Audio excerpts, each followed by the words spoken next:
ब्रह्ममुरारिसुरार्चितलिङ्गं निर्मलभासितशोभितलिङ्गं जन्मजदुःखविनाशकलिङ्गं तत्प्रणमामि सदा शिवलिङ्गम्।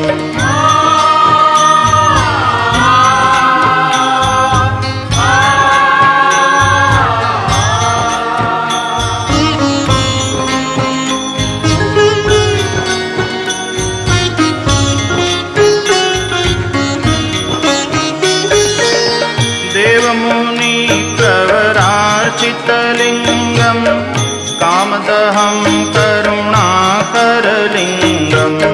रावणदर्प